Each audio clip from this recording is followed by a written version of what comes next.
Subscribe Abu my channel Hurairah for Red رضی Hadith اللہ 92. عنہ کہتے ہیں کہ رسول اللہ صلی اللہ علیہ وسلم نے فرمایا، مجھے حکم دیا گیا ہے کہ میں لوگوں سے جنگ کروں یہاں تک کہ وہ لا الہ الا اللہ کا اقرار کر لیں۔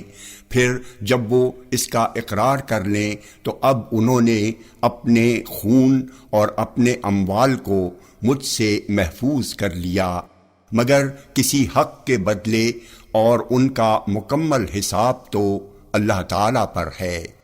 جامع ترمذی حدیث نمبر 2606، یہ حدیث صحیح ہے۔ ابو ہریرہ رضی اللہ عنہ کہتے ہیں کہ جب رسول اللہ صلی اللہ علیہ وسلم کی وفات ہوئی اور آپ کے بعد ابو بکر رضی اللہ عنہ خلیفہ بنا دیے گئے اور عربوں میں جنہیں کفر کرنا تھا کفر کا اظہار کیا، تو عمر بن خطاب رضی اللہ عنہ نے ابو بکر رضی اللہ عنہ سے کہا، آپ لوگوں سے کیسے جنگ کریں گے جبکہ رسول اللہ صلی اللہ علیہ وسلم نے فرمایا ہے، مجھے حکم ملا ہے کہ میں لوگوں سے لڑوں یہاں تک کہ وہ کہیں لا الہ الا اللہ۔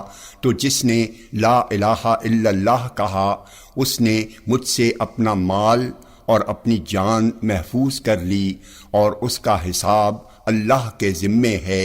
ابو بکر رضی اللہ عنہ نے کہا، اللہ کی قسم میں تو ہر اس شخص کے خلاف جہاد کروں گا جو صلاۃ و زکوٰۃ میں فرق کرے گا، کیونکہ زکوٰۃ مال کا حق ہے۔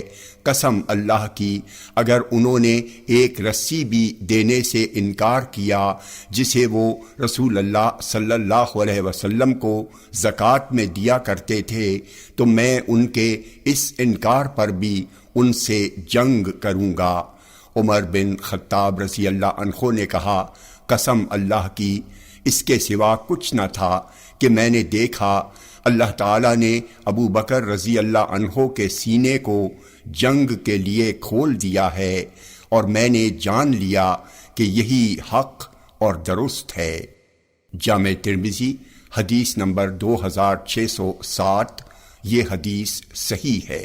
انس بن مالک رضی اللہ عنہ سے روایت ہے کہ رسول اللہ صلی اللہ علیہ وسلم نے فرمایا، مجھے لوگوں سے اس وقت تک جنگ کرتے رہنے کا حکم دیا گیا ہے جب تک لوگ اس بات کی شہادت نہ دینے لگیں کہ اللہ کے سوا کوئی معبود برحق نہیں اور محمد صلی اللہ علیہ وسلم اس کے بندے اور رسول ہیں، اور ہمارے قبلے کی طرف رخ کر کے عبادت نہ کرنے لگیں، ہمارا ذبیحہ نہ کھانے لگیں اور ہمارے طریقے کے مطابق نماز نہ پڑھنے لگیں۔ جب وہ یہ سب کچھ کرنے لگیں تو ان کا خون اور ان کا مال ہمارے اوپر حرام ہو جائے گا، مگر کسی حق کے بدلے انہیں وہ سب کچھ حاصل ہوگا جو عام مسلمانوں کو حاصل ہوگا، اور ان پر وہی سب کچھ ذمہ داریاں عائد ہوں گی جو عام مسلمانوں پر ہوں گی۔ جامع ترمذی حدیث نمبر 2608، یہ حدیث صحیح ہے۔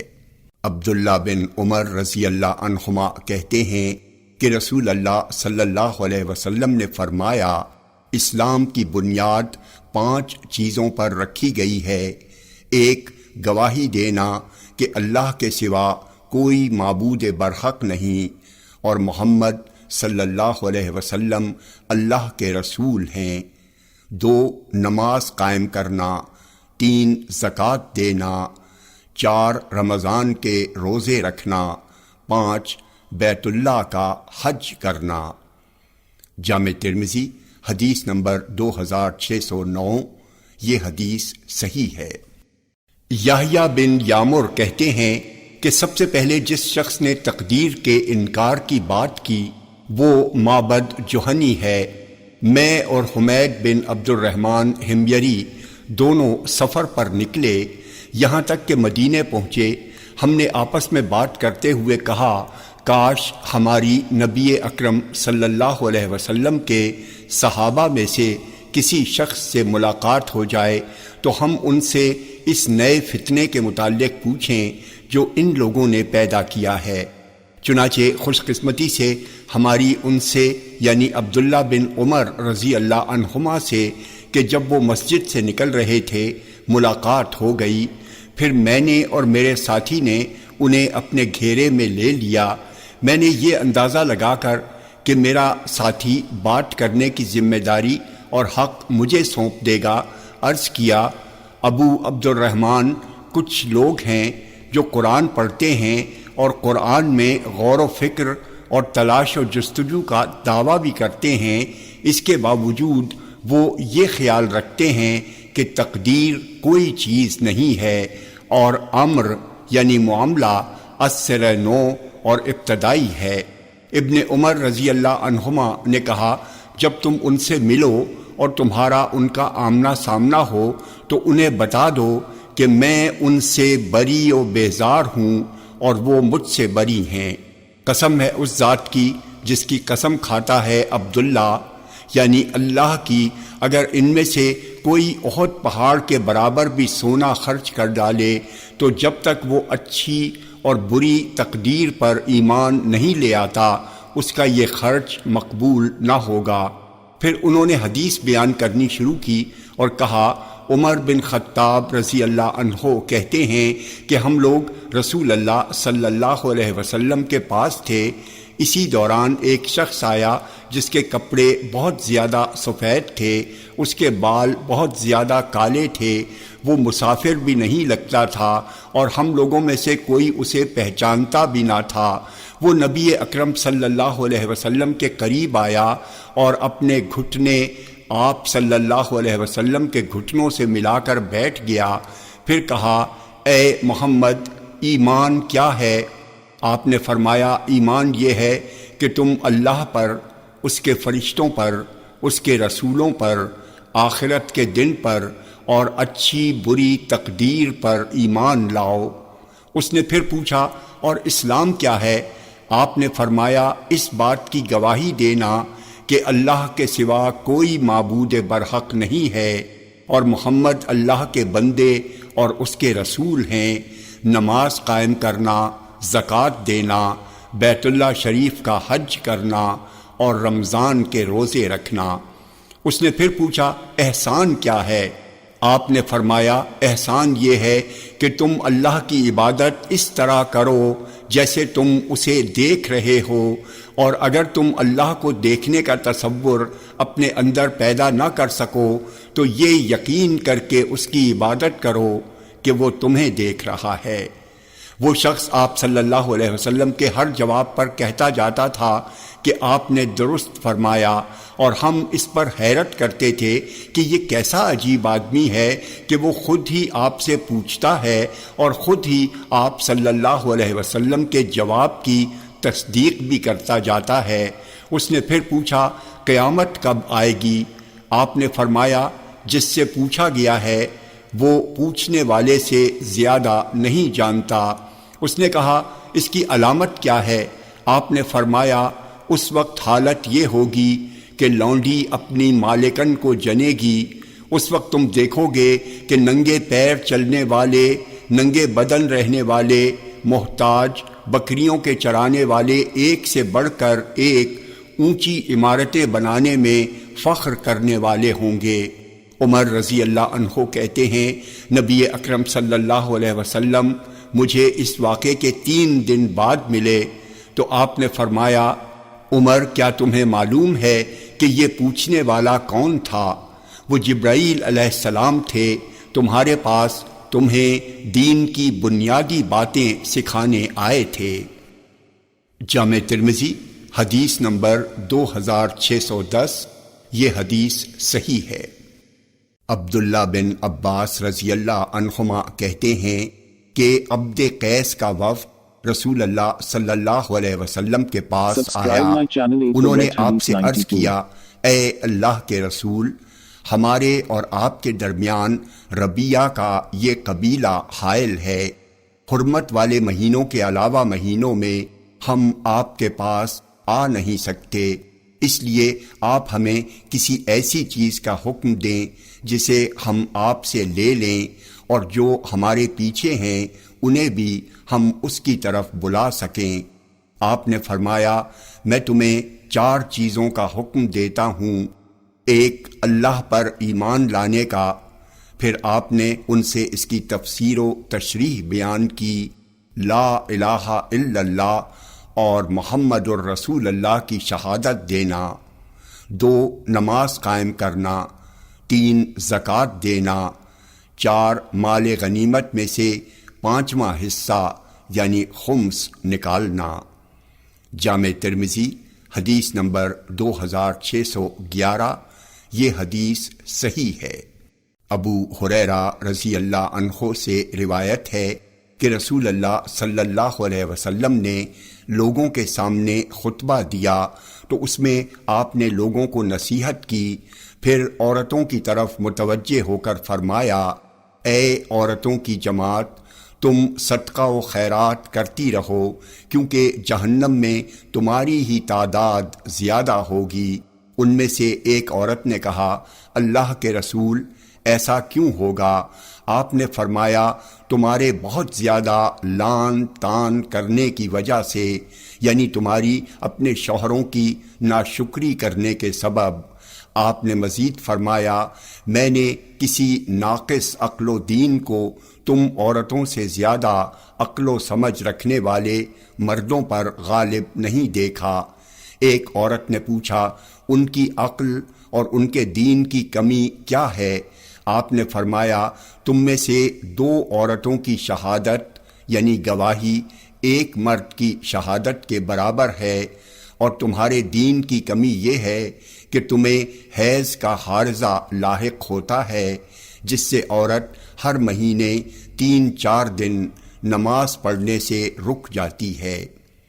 جامع ترمذی حدیث نمبر 2613، یہ حدیث صحیح ہے۔ ابو ہریرہ رضی اللہ عنہ کہتے ہیں کہ رسول اللہ صلی اللہ علیہ وسلم نے فرمایا، ایمان کی 73 شاخیں، 70 دروازے ہیں، سب سے کم تر راستے سے تکلیف دہ چیز کا دور کر دینا ہے، اور سب سے بلند لا الہ الا اللہ کا کہنا ہے۔ جامع ترمذی حدیث نمبر 2614، یہ حدیث صحیح ہے۔ عبداللہ بن عمر رضی اللہ عنہما بیان کرتے ہیں کہ رسول اللہ صلی اللہ علیہ وسلم ایک شخص کے پاس سے گزرے، وہ اپنے بھائی کو حیا اختیار کرنے پر نصیحت کر رہا تھا۔ اس پر رسول اللہ صلی اللہ علیہ وسلم نے بطور تاکید فرمایا، حیا ایمان کا ایک حصہ ہے۔ جامع ترمذی حدیث نمبر 2615، یہ حدیث صحیح ہے۔ معاذ بن جبل رضی اللہ عنہ کہتے ہیں کہ میں ایک سفر میں نبی اکرم صلی اللہ علیہ وسلم کے ساتھ تھا۔ ایک دن صبح کے وقت میں آپ صلی اللہ علیہ وسلم سے قریب ہوا، ہم سب چل رہے تھے۔ میں نے آپ سے عرض کیا، اللہ کے رسول، آپ مجھے کوئی ایسا عمل بتائیے جو مجھے جنت میں لے جائے اور جہنم سے دور رکھے۔ آپ نے فرمایا، تم نے ایک بہت بڑی بات پوچھی ہے، اور بے شک یہ عمل اس شخص کے لیے آسان ہے جس کے لیے اللہ آسان کر دے۔ تم اللہ کی عبادت کرو اور اس کا کسی کو شریک نہ ٹھہراؤ، نماز قائم کرو، زکوٰۃ دو، رمضان کے روزے رکھو اور بیت اللہ کا حج کرو۔ پھر آپ نے فرمایا، کیا میں تمہیں بھلائی کے دروازے یعنی راستے نہ بتاؤں؟ روزہ ڈھال ہے، صدقہ گناہ کو ایسے بجھا دیتا ہے جس طرح پانی آگ کو بجھاتا ہے، اور آدھی رات کے وقت آدمی کا نماز تہجد پڑھنا۔ پھر آپ نے آیت تتجافی جنوبہم عن المضاجع کی تلاوت یعملون تک فرمائی۔ آپ نے فرمایا، کیا میں تمہیں دین کی اصل، اس کا ستون اور اس کی چوٹی نہ بتا دوں؟ میں نے کہا، کیوں نہیں اللہ کے رسول، ضرور بتائیے۔ آپ نے فرمایا، دین کی اصل اسلام ہے، اور اس کا ستون نماز ہے، اور اس کی چوٹی جہاد ہے۔ پھر آپ نے فرمایا، کیا میں تمہیں ان تمام باتوں کا جس چیز پر دار و مدار ہے وہ نہ بتا دوں؟ میں نے کہا جی ہاں اللہ کے نبی۔ پھر آپ نے اپنی زبان پکڑی اور فرمایا اسے اپنے قابو میں رکھو۔ میں نے کہا اللہ کے نبی کیا ہم جو کچھ بولتے ہیں اس پر پکڑے جائیں گے؟ آپ نے فرمایا تمہاری ماں تم پر روئے، معاذ لوگ اپنی زبانوں کے بڑبڑ ہی کی وجہ سے تو اوندھے منہ یا نتنوں کے بل جہنم میں ڈالے جائیں گے۔ جامع ترمذی حدیث نمبر 2616۔ یہ حدیث صحیح ہے۔ جابر رضی اللہ عنہ سے روایت ہے کہ نبی اکرم صلی اللہ علیہ وسلم نے فرمایا کفر اور ایمان کے درمیان فرق کرنے والی چیز نماز کا ترک کرنا ہے۔ جامع ترمذی حدیث نمبر 2618۔ یہ حدیث صحیح ہے۔ جابر رضی اللہ عنہ سے اس سند سے مروی ہے کہ نبی اکرم صلی اللہ علیہ وسلم نے فرمایا بندے اور شرک یا بندے اور کفر کے درمیان فرق کرنے والی چیز نماز کا چھوڑ دینا ہے۔ جامع ترمذی حدیث نمبر 2619۔ یہ حدیث صحیح ہے۔ جابر رضی اللہ عنہ سے اس سند سے بھی مروی ہے کہ رسول اللہ صلی اللہ علیہ وسلم نے فرمایا بندے اور کفر کے درمیان فرق کرنے والی چیز نماز کا چھوڑ دینا ہے۔ جامع ترمذی حدیث نمبر 2620۔ یہ حدیث صحیح ہے۔ بریدہ رضی اللہ عنہ کہتے ہیں کہ رسول اللہ صلی اللہ علیہ وسلم نے فرمایا ہمارے اور منافقین کے درمیان نماز کا معاہدہ ہے تو جس نے نماز چھوڑ دی اس نے کفر کیا۔ جامع ترمذی حدیث نمبر 2621۔ یہ حدیث صحیح ہے۔ عبداللہ بن شقیق عقیلی کہتے ہیں کہ صحابہ کرام رضی اللہ عنہم نماز کے سوا کسی عمل کے چھوڑ دینے کو کفر نہیں سمجھتے تھے۔ جامع ترمذی حدیث نمبر 2622۔ یہ حدیث صحیح ہے۔ عباس بن عبد المطلب رضی اللہ عنہ سے روایت ہے کہ انہوں نے رسول اللہ صلی اللہ علیہ وسلم کو فرماتے ہوئے سنا جو شخص اللہ کے رب ہونے، اسلام کے دین ہونے اور محمد صلی اللہ علیہ وسلم کے نبی ہونے پر راضی اور خوش ہوا اس نے ایمان کا مزہ پا لیا۔ جامع ترمذی حدیث نمبر 2623۔ یہ حدیث صحیح ہے۔ انس بن مالک رضی اللہ عنہ کہتے ہیں کہ رسول اللہ صلی اللہ علیہ وسلم نے فرمایا جس میں 3 خصلتیں ہوں گی اسے ان کے ذریعے ایمان کی حلاوت مل کر رہے گی۔ ایک جس کے نزدیک اللہ اور اس کا رسول سب سے زیادہ محبوب ہوں۔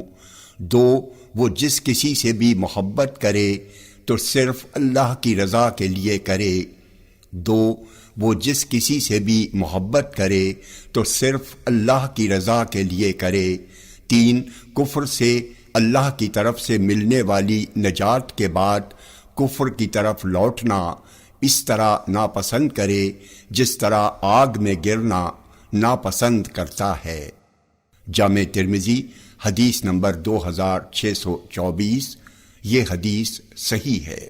ابو ہریرہ رضی اللہ عنہ کہتے ہیں کہ رسول اللہ صلی اللہ علیہ وسلم نے فرمایا جب زنا کرنے والا زنا کرتا ہے تو زنا کے وقت اس کا ایمان نہیں رہتا، اور جب چوری کرنے والا چوری کرتا ہے تو چوری کے وقت اس کا ایمان نہیں رہتا، لیکن اس کے بعد بھی توبہ کا دروازہ کھلا ہوا ہے۔ جامع ترمذی حدیث نمبر 2625۔ یہ حدیث صحیح ہے۔ ابو ہریرہ رضی اللہ عنہ کہتے ہیں کہ رسول اللہ صلی اللہ علیہ وسلم نے فرمایا مسلمان کامل وہ ہے جس کی زبان اور ہاتھ کے شر سے دوسرے مسلمان محفوظ رہیں، اور مومن کامل وہ ہے جس سے لوگ اپنی جانوں اور اپنے مالوں کو محفوظ سمجھیں۔ جامع ترمذی حدیث نمبر 2627۔ یہ حدیث حسن صحیح ہے۔ ابو موسیٰ اشعری رضی اللہ عنہ سے روایت ہے کہ نبی اکرم صلی اللہ علیہ وسلم سے پوچھا گیا کہ مسلمانوں میں کون سا مسلمان سب سے بہتر ہے؟ آپ نے فرمایا وہ مسلمان جس کی زبان اور ہاتھ کے شر سے مسلمان محفوظ رہیں۔ جامع ترمذی حدیث نمبر 2628، یہ حدیث صحیح ہے۔ عبداللہ بن مسعود رضی اللہ عنہ کہتے ہیں کہ رسول اللہ صلی اللہ علیہ وسلم نے فرمایا اسلام اجنبی حالت میں شروع ہوا، عن قریب پھر اجنبی بن جائے گا، لہٰذا ایسے وقت میں اس پر قائم رہنے والے اجنبیوں کے لیے خوشخبری و مبارکبادی ہے۔ جامع ترمذی حدیث نمبر 2629، یہ حدیث صحیح ہے۔ عبداللہ بن عمر رضی اللہ عنہما سے روایت ہے کہ نبی اکرم صلی اللہ علیہ وسلم نے فرمایا 4 خصلتیں جس شخص میں ہوں گی وہ مکمل منافق ہوگا، اور جس میں ان میں سے کوئی ایک خصلت ہوگی اس میں نفاق کی ایک خصلت ہوگی، یہاں تک کہ وہ اسے چھوڑ دے۔ وہ جب بات کرے تو جھوٹ بولے، جب وعدہ کرے تو وعدہ خلافی کرے، جب جھگڑا کرے تو گالیاں بکے، اور جب معاہدہ کرے تو بے وفائی کرے۔ جامع ترمذی حدیث نمبر 2632، یہ حدیث صحیح ہے۔ عبداللہ بن مسعود رضی اللہ عنہ کہتے ہیں کہ رسول اللہ صلی اللہ علیہ وسلم نے فرمایا مسلمانوں کا اپنے کسی مسلمان بھائی سے جنگ کرنا کفر ہے، اور اس سے گالی گلوچ کرنا فسق ہے۔ جامع ترمذی حدیث نمبر 2634، یہ حدیث صحیح ہے۔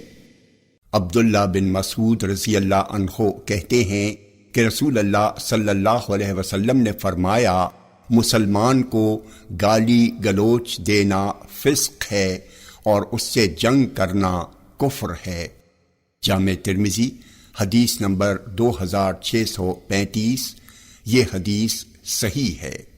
ثابت بن ضحاک رضی اللہ عنہ سے روایت ہے کہ نبی اکرم صلی اللہ علیہ وسلم نے فرمایا بندہ جس چیز کا مالک نہ ہو اس چیز کی نظر مان لے تو اس نظر کا پورا کرنا واجب نہیں۔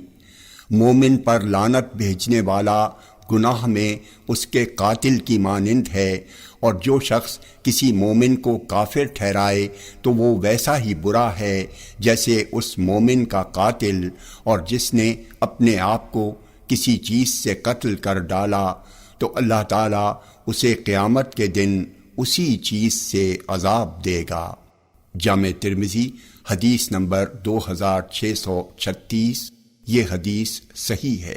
عبداللہ بن عمر رضی اللہ عنہما سے روایت ہے کہ نبی اکرم صلی اللہ علیہ وسلم نے فرمایا اگر کسی نے اپنے مسلمان بھائی کو کافر کہا تو ان دونوں میں سے ایک نے گویا کہ اپنے کافر ہونے کا اقرار کر لیا۔ جامع ترمذی حدیث نمبر 2637، یہ حدیث صحیح ہے۔ سنابوہی سے روایت ہے کہ میں عبادہ بن صامت رضی اللہ عنہ کے پاس اس وقت گیا جب وہ موت کی حالت میں تھے، میں انہیں دیکھ کر رو پڑا۔ انہوں نے کہا ٹھہرو ٹھہرو، روتے کیوں ہو؟ قسم اللہ کی اگر مجھ سے گواہی طلب کی گئی تو میں آخرت میں تمہارے ایمان کی گواہی دوں گا، اور اگر مجھے شفاعت کا موقع دیا گیا تو میں تمہاری سفارش ضرور کروں گا، اور اگر مجھے کچھ استطاعت نصیب ہوئی تو میں تمہیں ضرور فائدہ پہنچاؤں گا۔ پھر انہوں نے کہا قسم اللہ کی کوئی ایسی حدیث نہیں ہے جسے میں نے رسول اللہ صلی اللہ علیہ وسلم سے سنا ہو اور اس میں تم لوگوں کے لیے خیر ہو مگر میں نے اسے تم لوگوں سے بیان نہ کر دیا ہو سوائے ایک حدیث کے، اور آج میں اسے بھی تم لوگوں سے بیان کیے دے رہا ہوں، جبکہ میری موت قریب آ چکی ہے۔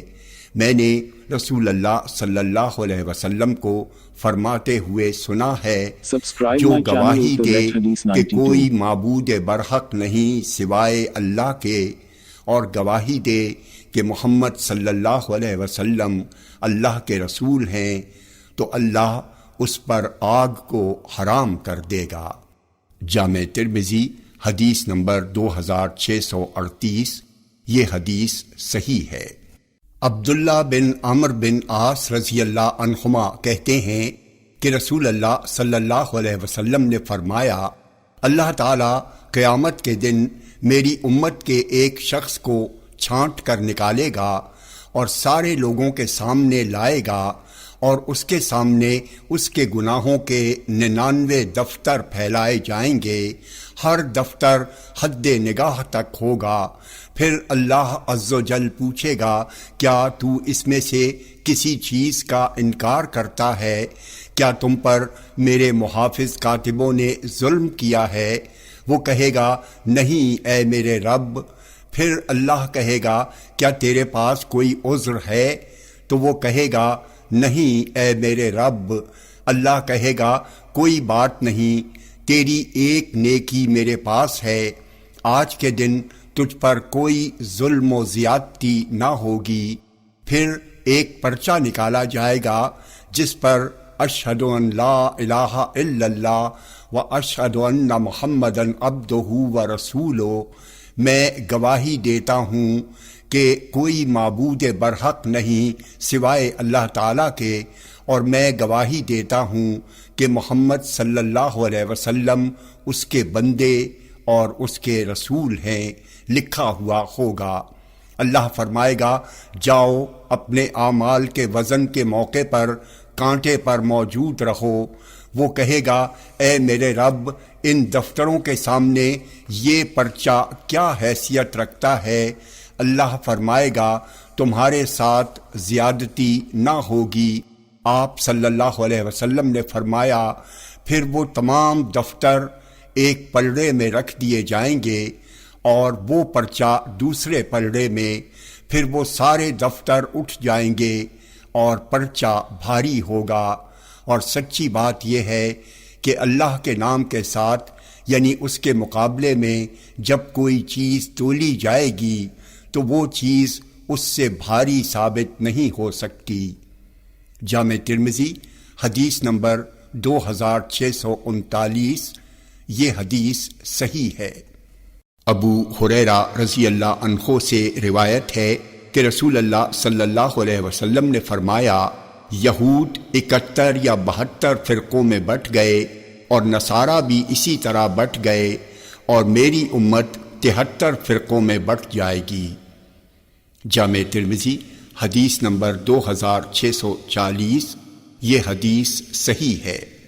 عبداللہ بن عمرو رضی اللہ عنہ کہتے ہیں کہ رسول اللہ صلی اللہ علیہ وسلم نے فرمایا، میری امت کے ساتھ ہو بہو وہی صورتحال پیش آئے گی جو بنی اسرائیل کے ساتھ پیش آ چکی ہے، یعنی مماثلت میں دونوں برابر ہوں گے، یہاں تک کہ ان میں سے کسی نے اگر اپنی ماں کے ساتھ اعلانیہ زنا کیا ہوگا تو میری امت میں بھی ایسا شخص ہوگا جو اس فعل شنیع کا مرتکب ہوگا۔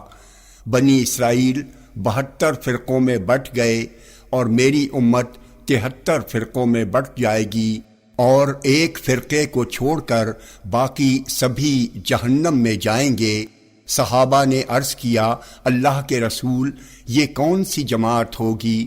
آپ نے فرمایا، یہ وہ لوگ ہوں گے جو میرے اور میرے صحابہ کے نقش قدم پر ہوں گے۔ جامع ترمذی حدیث نمبر 2641۔ یہ حدیث حسن ہے۔ عبداللہ بن عمرو رضی اللہ عنہ کہتے ہیں کہ میں نے رسول اللہ صلی اللہ علیہ وسلم کو فرماتے ہوئے سنا، اللہ تبارک و تعالی نے اپنی مخلوق کو تاریکی میں پیدا کیا، پھر ان پر اپنا نور ڈالا، یعنی اپنے نور کا پرتو، تو جس پر یہ نور پڑ گیا وہ ہدایت یاب ہو گیا، اور جس پر نور نہ پڑا تو وہ گمراہ ہو گیا۔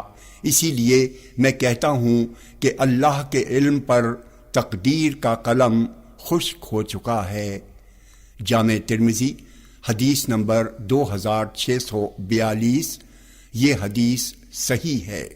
معاذ بن جبل رضی اللہ عنہ کہتے ہیں کہ رسول اللہ صلی اللہ علیہ وسلم نے فرمایا، کیا تمہیں معلوم ہے کہ بندوں پر اللہ کا حق کیا ہے؟ میں نے کہا، اللہ اور اس کے رسول زیادہ بہتر جانتے ہیں۔ آپ نے فرمایا، اس کا حق بندوں پر یہ ہے کہ بندے اس کی عبادت کریں اور اس کے ساتھ کسی کو شریک نہ ٹھہرائیں۔ پھر آپ نے کہا، کیا تم یہ بھی جانتے ہو کہ جب لوگ ایسا کریں تو اللہ پر ان کا کیا حق ہے؟ میں نے کہا، اللہ اور اس کے رسول بہتر جانتے ہیں۔ آپ صلی اللہ علیہ وسلم نے فرمایا، ان کا حق اللہ پر یہ ہے کہ وہ انہیں عذاب نہ دے۔ جامع ترمذی حدیث نمبر 2643، یہ حدیث صحیح ہے۔ ابو ذر رضی اللہ عنہ سے روایت ہے کہ رسول اللہ صلی اللہ علیہ وسلم نے فرمایا، میرے پاس جبرائیل علیہ السلام آئے اور مجھے بشارت دی کہ جو شخص اس حال میں مر گیا کہ اس نے اللہ کے ساتھ کسی کو شریک نہیں ٹھہرایا تو وہ جنت میں جائے گا۔ میں نے کہا، اگرچہ اس نے زنا کیا ہو اور چوری کی ہو؟ آپ نے فرمایا، ہاں، اگرچہ اس نے زنا کیا ہو اور چوری کی ہو۔ جامع ترمذی حدیث نمبر 2644، یہ حدیث صحیح ہے۔ Subscribe my channel Eat the Red Hadith